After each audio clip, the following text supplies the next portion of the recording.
जय गुरु जी संगत जी। संगत जी, गुरु जी की डिवाइन कॉल सत्संग प्लेटफॉर्म में आप सभी गुरु परिवार का हार्दिक स्वागत है। शुक्राना गुरु जी महाराज का कि उन्होंने ये सेवा मुझे दी कि मैं आप सभी गुरु परिवार के समीप गुरु जी के कल्याण महिमा अनुभव का वर्णन कर रही हूँ। अनंतम शुक्राना मेरे गुरु जी महाराज का। आज का जो सत्संग है वो अंजलि आंटी का है। संगत जी, सत्संग की शुरुआत में हम प्रार्थना करेंगे गुरु जी से कि हे परमपिता, हे सद्गुरु महाराज, हमें ऐसा ज्ञान दो कि हम दुख में भी धैर्य रखें और सुख में भी विनम्र रहे। संगत जी, आज का सत्संग बहुत प्यारा और ब्लेसिंगफुल है, तो बिल्कुल भी स्किप ना कीजिएगा, अंत तक सुनिएगा और ध्यान से सुनिएगा। इसके अलावा अगर आप भी अपने सत्संग अनुभव शेयर करना चाहते हैं तो हिंदी में साफ राइटिंग में आप अपना सत्संग लिखकर हमारी जीमेल आईडी पर सेंड कर सकते हैं, ताकि आपके द्वारा सुनाए गए सत्संग से जो भी गुरुजी महाराज की नई जुड़ने वाली संगत होगी उन्हें गुरुजी के कल्याण महिमा अनुभव के बारे में ज़्यादा से ज़्यादा पता चलेगा। सत्संग आपको पसंद आए तो आप इसे लाइक कीजिए, चैनल को सब्सक्राइब कीजिए, वीडियो को शेयर ज़रूर कर दीजिएगा और बेल आइकन दबाना बिल्कुल भी नहीं भूलिएगा। जब भी कोई लेटेस्ट सत्संग आएगा उसका नोटिफिकेशन आपके पास आएगा। तो चलिए संगत जी, चलते हैं गुरुजी महाराज के सत्संग की ओर। सत्संग शुरू करने से पहले करते हैं गुरु जी का मंत्र जाप। ओम नमः शिवाय, शिव जी सदा सहाय। ओम नमः शिवाय, गुरु जी सदा सहाय। जय गुरु जी संगत जी। संगत जी, सबसे पहले गुरु जी महाराज के चरणों में कोटि कोटि नमन। सारी संगत जी को जय गुरु जी। मेरा नाम अंजलि है और ये महाराज ने मुझे जो मौका दिया है शुक्राना सत्संग शेयर करने का, उसके लिए अनंतम अनंतम शुक्राना गुरु जी का। संगत जी, कहते हैं ना, जीवन के अंधकार से अगर आपको कोई बाहर निकाल सकता है तो वो परमात्मा। अगर हमारे साथ कुछ बुरा भी हो रहा है, कुछ गलत भी हो रहा है, हमें उसमें भी भगवान का शुक्राना ही करना है, उन्हें थैंक यू ही बोलना है, क्योंकि उसमें भी हमारी कुछ ना कुछ भलाई ज़रूर छुपी होती है और कहीं ना कहीं उनकी ब्लेसिंग्स हमें मिल रही होती है, कहीं ना कहीं वो हमारे कष्टों से हमें मुक्त कर रहे होते हैं। संगत जी, मैं एक साधारण इंसान हूँ और साधारण गृहस्थी में अपने परिवार की देखभाल करती हूँ। मेरे हस्बैंड एक जॉब करते हैं, प्राइवेट जॉब। 2 बच्चे हैं जो पढ़ रहे हैं। लेकिन संगत जी, बाहर से हमारा जीवन देखने में ठीक ठाक लगता था, लेकिन अंदर ही अंदर कहीं ना कहीं मेरा परिवार संगत जी पूरे कर्जे में डूबा हुआ था। संगत जी, बैंक का लोन, रिश्तेदारों का उधार, क्रेडिट कार्ड का बिल, हर महीने सिर्फ किस्तें जाती थी।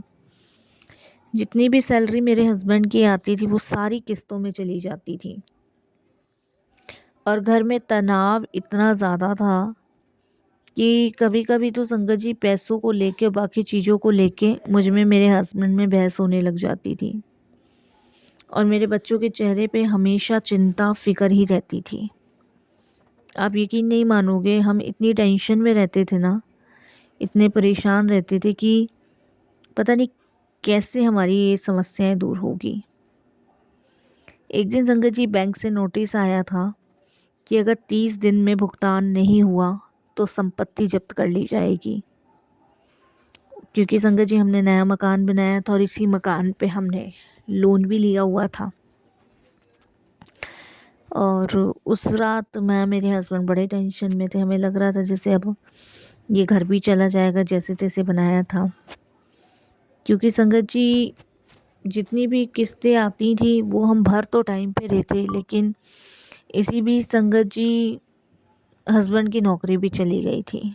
यहाँ प्रॉब्लम और बढ़ गई। दुख संगत जी रुका नहीं, दुख बढ़ता चला गया। घर में देखिए लड़ाई झगड़े सबके होते हैं, हमारे भी थे। और कहते हैं ना, जब बीमारी होती है ना तो और बढ़कर समस्या आती है। बड़ा बेटा बीमार रहने लगा, रोज़ डॉक्टर को पैसे जाते थे और मेरे को लगने लगा कि हमारा भाग्य है, अब हमसे रूठ गया, दुख ही दुख लिखे हैं। समझ ही नहीं आ रहा था कहाँ से कैसे चीज़ों का समाधान निकाले, कैसे नहीं, और परेशानी दिन प्रतिदिन बढ़ने लग गई, दिन प्रतिदिन। जब तक हमने गुरुजी के बारे में सुना नहीं था, सिर्फ हमें पता था कि गुरुजी को हमारे सामने रहने वाले पड़ोस में भाभी जी मानते हैं, तो वो अक्सर गुरुजी के बारे में बताया करते थे। लेकिन हम लोग संगत जी जैनी हैं, तो हमने कभी भी कोई गुरु बनाए नहीं, ना भगवान बनाए। हम संगत जी जैन धर्म से बिलोंग करते हैं, तो हमने कभी इस तरफ रुख भी नहीं किया, मैं आपको बताऊं। लेकिन कहते हैं ना कि जब हर दरवाज़ा बंद हो जाता है, तब इंसान ईश्वर का दरवाज़ा खटखटाता है। और ये भी कहा जाता है संगत जी कि भगवान एक ही है। ये धर्म जाति पाति हमने ही बनाई है, तो हमारे ही ये सब बनाए हुए चीज़ें हैं कि हम जैन धर्म से तो इसे नहीं मान सकते, हम ईसाई धर्म से तो इसे नहीं मान सकते, हमारे ही बनाए हुए हैं। लेकिन ऐसा कुछ भी नहीं है साथ संगत जी। इस चीज़ का मुझे जब पता चला, जब मैं गुरुजी से जुड़ी, तो हम परेशान थे, बहुत ज़्यादा परेशान थे और दुखी भी थे। तब गुरुजी के बारे में मैंने सोचा कि एक बार मैं उनके दरबार जाऊंगी, और मैंने भाभी जी से बात करके अपने हस्बैंड को बताया। लेकिन मेरे हस्बैंड गुस्सा करने लग गए, बोले अगर जैनियों को पता चल गया तो बहुत बवाल हो जाएगा, क्योंकि संगत जी हमारी ना एक बिरादरी होती है जैनियों की। हमारे में बहुत रूल्स फॉलो करने होते हैं कि हम जो है ना, मतलब उन रूल्स पे ही चलते हैं। तो यही सब हमारी लाइफ में था, और यही मेरे हस्बैंड कहने लगे कि किसी को भी पता चला तो दिक्कत हो जाएगी। लेकिन जैसे तैसे मैंने अपने हस्बैंड को शांत करा के उनको मनाया कि आप चलो, बस एक बार चलो। डिसाइड किया मेरे हस्बैंड ने, ठीक है। और मैं, मेरे हस्बैंड गुरुजी के दरबार पहुँचे। वहाँ शबद चल रही थी, वातावरण शांत था। गुरुजी को देखा और बस मन ने इतना कहा कि पता नहीं मुझे यहाँ शांति मिल रही है, और बहुत शांति सी मिल रही है। मैं अपने हस्बैंड से कहने लगी मुझे बड़ा सुकून मिल रहा है, मेरे को ऐसा लग रहा है जैसे अब हमारी परेशानी ख़त्म हो जाएगी। और संगत जी, मेरे को अंदर से ये आवाज़ आ रही थी। जब तक मैंने वहाँ गुरुजी के दरबार में किसी को भी अपनी समस्या नहीं बताई थी, पर अंदर से एक शांति टाइप का मुझे हिंट सा मिल रहा था। और उसके बाद संगत जी, उसी रात मुझे एक ड्रीम दर्शन आया गुरुजी महाराज का। और उस ड्रीम दर्शन में गुरुजी ने मुझे एक हिंट दिया, तेरे घर में दक्षिण दिशा में जो भारी सामान रखा है उसे हटाना, और हर सुबह उस जगह पे दीपक जला, बाकी काम मेरा है।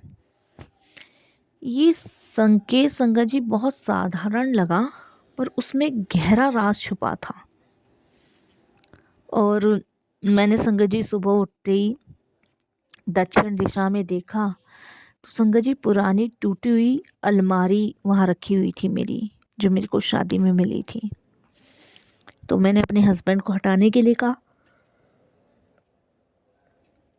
तो मेरे हस्बैंड बोले क्यों क्यों हटानी है? तो मैंने बताया बस ये आप हटा दो। मैं उस जगह पे ना दक्षिण दिशा में सुबह रोज़ घी का दीपक जलाना शुरू कर दिया मैंने। 11 दिन मैंने वो किया। संगत जी, आप बिलीव नहीं करोगे, दक्षिण दिशा में हमारे पूर्वजन होते हैं, और आप विश्वास नहीं मानोगे, जहाँ वो नौकरी करते थे मेरे हस्बैंड, 11 दिन बाद वहीं से कॉल आ गया, और संगत जी वापस से उन्होंने ज्वाइन किया। ज्वाइन करने के बाद संगत जी सैलरी मिली, और किस्तें जाने फिर से शुरू हुई, आर्थिक स्थिति खुली, और संगत जी कर्जे से मुक्त होने की शुरुआत गुरुजी से जुड़ने के बाद शुरू हो गई। धीरे धीरे किस्तें भरनी शुरू हुई। संगत जी 2 साल के अंदर आधे से ज़्यादा कर्जा उतर गया। 5 साल का था, लेकिन 2 साल में आधे से ज़्यादा कर्जा उतरा। संगत जी, घर में रोज़ हमारे झगड़े होते थे, मेरे हस्बैंड के। तो एक दिन गुरुजी का मैसेज आया कि घर में ऊंची आवाज़ बंद कर दो, वरना लक्ष्मी नहीं टिकेगी। और मैंने ये नियम बनाया उस दिन से कि कोई भी गुस्से में जवाब नहीं दूंगी। इससे घर का वातावरण खराब होता है और हमें वातावरण बदलना है। मैंने हर सवाल का जवाब बड़े प्यार से देना सीखा। ये सब हिंट, ये सब संकेत गुरुजी ने दिए। बेटा जो बीमार रहता था अचानक स्वस्थ होने लगा। डॉक्टर बोले रिकवरी उम्मीद से तेज है। वेट कम हो जाता संगत जी, उसका वेट तेजी से बढ़ने लगा। और संगत जी, कुछ रिश्ते भी हम लोगों के सुधरे, आपसी संबंध भी सुधरे, रिश्तेदारी में भी तनाव जो थे वो ख़त्म हुए। सबसे बड़ी ब्लेसिंग संगत जी, जो मन में डर रहता था ना, वो ख़त्म हो गया। अब मुझे भरोसा था कि गुरुजी हमारे साथ हैं। और कुछ महीनों बाद संगत जी, गुरुजी से मैंने मन से पूछा, उनके स्वरूप के सामने बैठ के, गुरुजी आपने मुझे उस दिन ड्रीम में दक्षिण दिशा वाली बात क्यों कही थी? तो संगत जी एकदम मैसेज मेरे फ़ोन पे फ्लैश होता है। घर की दक्षिण दिशा में टूटी चीज़ें और बेकार सामान, रुका हुआ पैसा और रुकी हुई ऊर्जा दर्शाता है। जब तक रुकावट हटेगी नहीं, समृद्धि आएगी कैसे? असल में वह सिर्फ अलमारी नहीं थी संगत जी, वह घर की नेगेटिविटी ऊर्जा का प्रतीक थी। गुरुजी ने सीधा समाधान नहीं दिया, उन्होंने संकेत दिया, ताकि मेरा पूरा परिवार इस चीज़ के लिए खुद जागरूक रहे। अब मैं अपने घर में से सारा टूटा सामान निकाल चुकी हूँ। कर्ज सिर्फ पैसों का नहीं होता, सोच का भी होता है। नेगेटिविटी ऊर्जा हटाओ, समृद्धि आएगी। गुरु सिर्फ चमत्कार नहीं करते, दिशा दिखाते हैं। घर की शांति सबसे बड़ी लक्ष्मी है। विश्वास और नियम मिलकर भाग्य बदलता है। आज संगत जी, अगर आपके जीवन में भी कर्जा और दुख संकट है ना, तो घबराओ मत। बस घर साफ रखो, रोज़ दीपक जलाओ, पॉजिटिविटी वाणी रखें और सबसे ज़रूरी विश्वास रखें। जब श्रद्धा सच्ची हो तो दुख स्थायी नहीं रहता, संकट कभी स्थायी नहीं होता, पर विश्वास स्थायी हो जाए तो संकट खुद रास्ता बदल देता है। संगत जी विश्वास करके देखिए, विश्वास और भरोसे से ईश्वर मिलते हैं, वरना आप इधर उधर ही भटकते रह जाते हो। आज हमारे जितने भी ईसाई धर्म के लोग हैं, जैनी धर्म के लोग हैं, उनसे कहीं ज़्यादा संगत मानती है गुरुजी को। मैंने हर धर्म के लोग गुरुजी को मानते हुए देखा है, हर धर्म के, छोटी बड़ी जात पात कुछ भेदभाव नहीं है गुरुजी के यहाँ। हर इंसान गुरुजी की शरण में, हर इंसान गुरुजी को मानता है, हर इंसान फॉलो करता है गुरुजी को। बस विश्वास भरोसा होना ज़रूरी है। जब विश्वास भरोसा आपका गुरुजी पे पक्का होता है ना, तो हर दुख का निवारण गुरुजी करते हैं। कर्जा घर में आधे से ज़्यादा उतर चुका था, घर में शांति आ चुकी थी, लेकिन जब ईश्वर किसी को ऊंचा उठाने लगता है ना, तो एक अंतिम परीक्षा ज़रूर लेता है। और वो परीक्षा हमारी भी हुई संगत जी। संगत जी, एक दिन मेरे हस्बैंड के ऑफिस में उनके बॉस ने उनको पैसे लेकर बैंक जाने के लिए कहा। मेरे हस्बैंड के मन में बहुत डर था, चिंता थी, और मेरे हस्बैंड बार बार मुझे कहने लगे कि आज मेरे पास इतने पैसे हैं और मुझे बैंक लेके जाना है। पता नहीं मुझे क्यों घबराहट हो रही है। मैंने अपने हस्बैंड से कहा कि आप गुरुजी का नाम लो, कुछ नहीं होगा, सब सही होगा। संगत जी, उसके बाद मेरे हस्बैंड बैंक में गए और बैंक में उन्होंने पैसे जमा कराए, उसका मैसेज नहीं आया। और उसके बाद संगत जी, बैंक वालों ने मेरे हस्बैंड को कहा कि हो गए, लेकिन संगत जी अब वो पैसे हुए नहीं हुए, वो सिस्टम में किसके अकाउंट में गए, क्या हुआ, कुछ नहीं पता।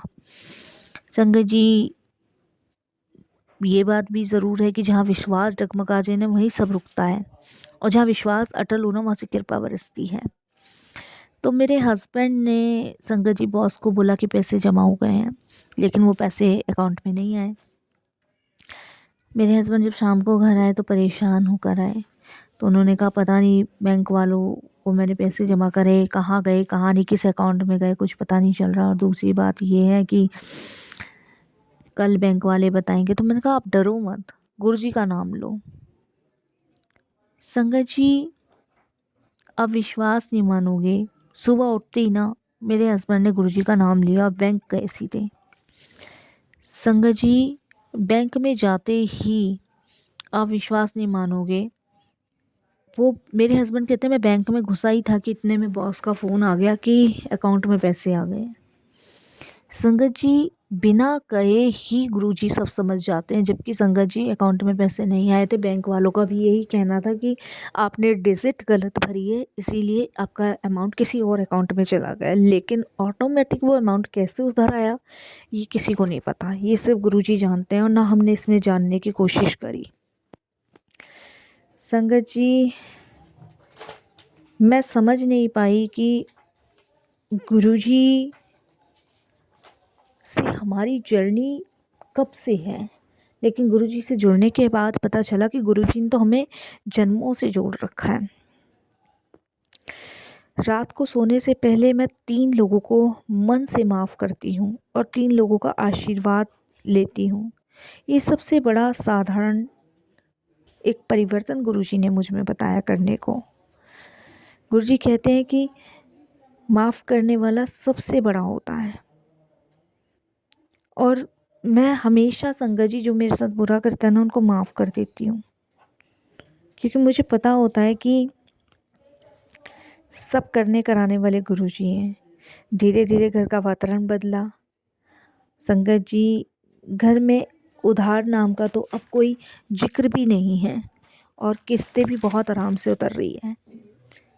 संगत जी जब इंसान गुरु की शरण में जाता है ना तो भगवान उसको हमेशा अपनी गोद में बिठाता है, और असल चमत्कार संगत जी बाहर से नहीं भीतर से होता है।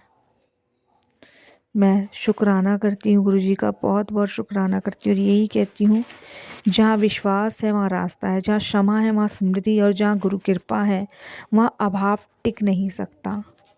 हमेशा इन बातों को ध्यान रखिए और हमेशा इनको फॉलो कीजिए। आपको भगवत प्राप्ति होगी, आपको गुरु कृपा प्राप्त होगी। बस विश्वास ज़रूर रखिए। जय गुरु जी।